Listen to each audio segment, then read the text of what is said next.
Assalamualaikum warahmatullahi wabarakatuh. Salam guru penggerak. Saya Agus Gandi, calon guru penggerak angkatan 6 dari Kota Banjar, Provinsi Jawa Barat, akan menyampaikan refleksi dan pengalaman baru setelah mempelajari modul tentang pemikiran-pemikiran Ki Hajar Dewantara. Tujuan pelaksanaan pendidikan menurut Ki Hajar Dewantara adalah memanusiakan manusia yang mampu mengimbangi kodrat diri, kodrat alam, dan kodrat zaman.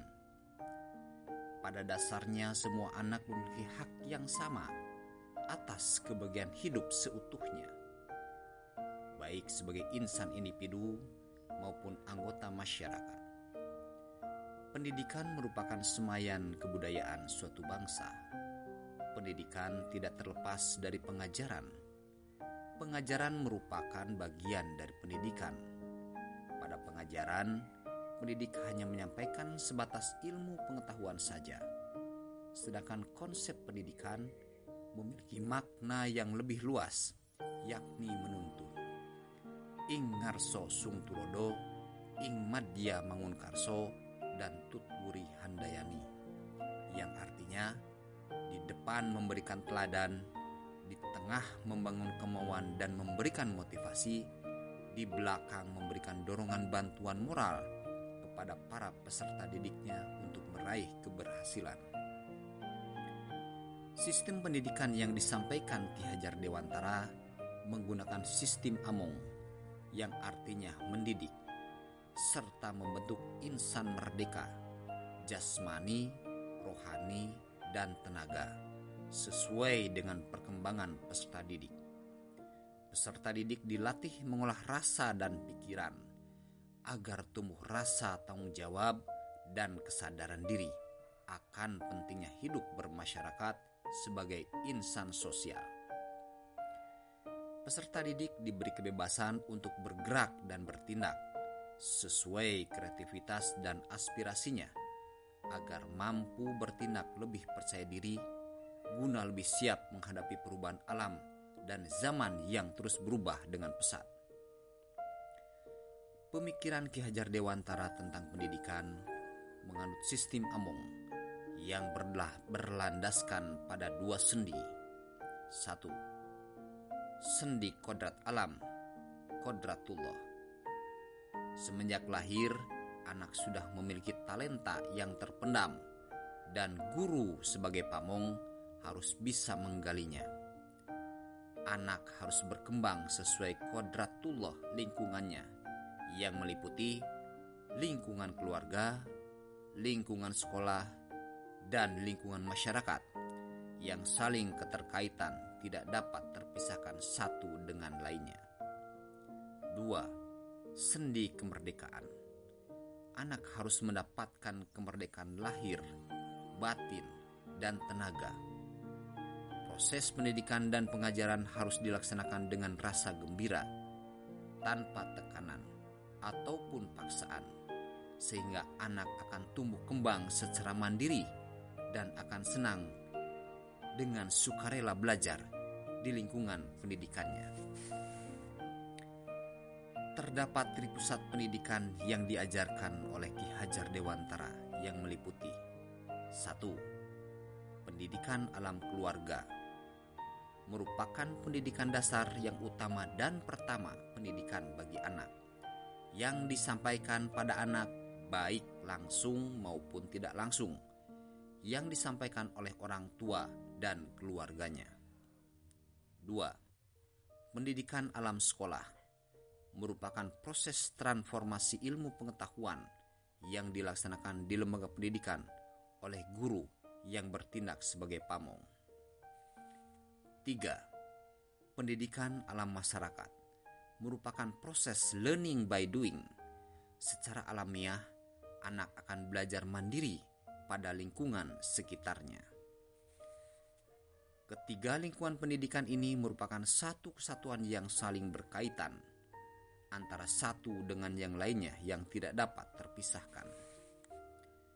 Pada proses pendidikan, guru bertindak sebagai pamong atau fasilitator, bukan sebagai instruktur, agar mampu menuntun para peserta didiknya.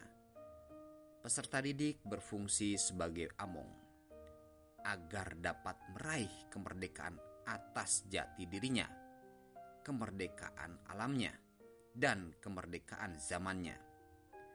Pelaksanaan proses pendidikan dilaksanakan dengan sistem bottom up, bukan top down, yang artinya semua proses pendidikan berfokus pada kepentingan siswa sebagai subjek pembelajaran. Peserta didik adalah segalanya, atau student center. Sehingga merdeka belajar akan didapatkan oleh para peserta didik.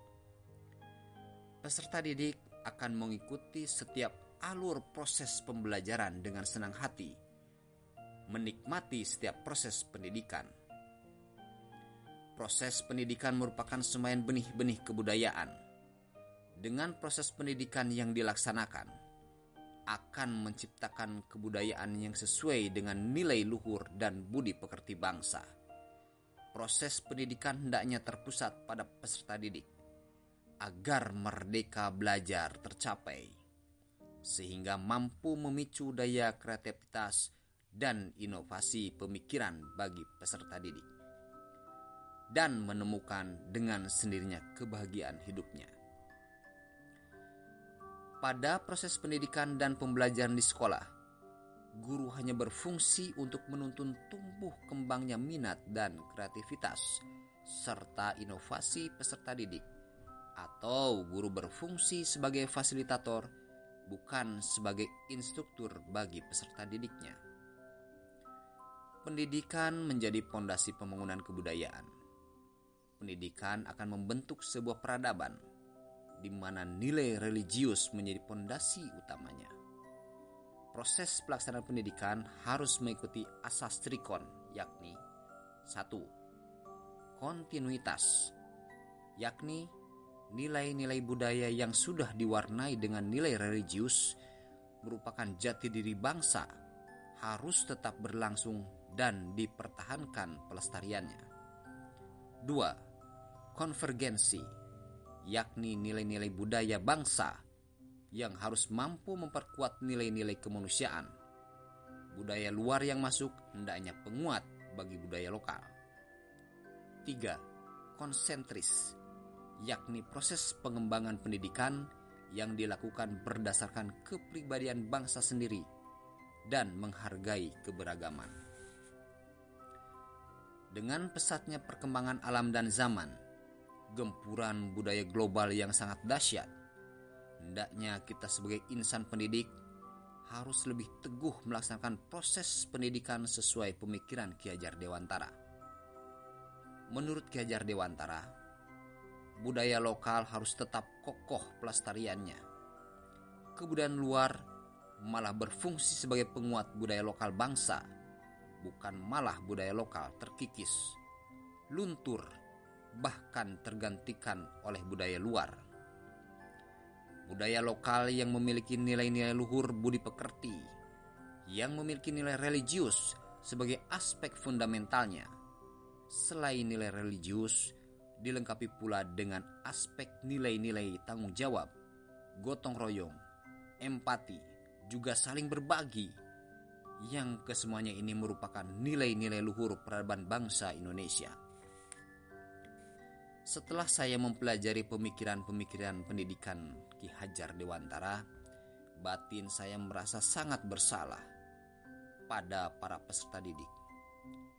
Saya menyadari bahwa saya melaksanakan tupoksi saya sebagai pendidik ternyata masih jauh dari harapan peserta didik. Hanya sebatas menyampaikan materi pelajaran dan mengenyampingkan hak merdeka belajar yang seharusnya peserta didik terima. Setelah saya mempelajari tentang pemikiran-pemikiran Ki Hajar Dewantara tentang pendidikan, saya langsung merubah metode penyampaian pembelajaran dengan mengarah kepada alur merdeka belajar, dengan cara memberikan kebebasan siswa untuk belajar dengan menggunakan sumber belajar yang sangat luas, penuh kegembiraan, Waktu pembelajaran di sekolah tidak terasa lama. Waktu begitu cepat berlalu dan tidak membosankan. Nampak hadir wajah-wajah ceria, penuh harapan dan kegembiraan pada para peserta didik selama berlangsungnya proses pembelajaran di lokal maupun di workshop. Selain itu, program ekstrakurikuler baik pramuka, PMR, kesemaptaan, hingga ikatan rebana masjid lebih dioptimalkan pelaksananya. Bahkan saya secara khusus merancang dan melaksanakan program pengembangan soft skill bagi peserta didik dan guru yang pelaksanaannya secara terpisah guna menyamakan persepsi akan pentingnya penerapan Merdeka Belajar yang harus disukseskan pelaksanaannya oleh guru untuk kepentingan keberhasilan belajar peserta didik. Supaya terlepas dari belenggu kekakuan pembelajaran yang selama ini berlangsung. Selain itu, pelaksanaan kegiatan soft skill bertujuan untuk menumbuh kembangkan minat, bakat, dan kreativitas inovasi siswa, dan lebih memperkuat makna dari pelaksanaan arti dari kata menuntun bagi guru kepada peserta didiknya.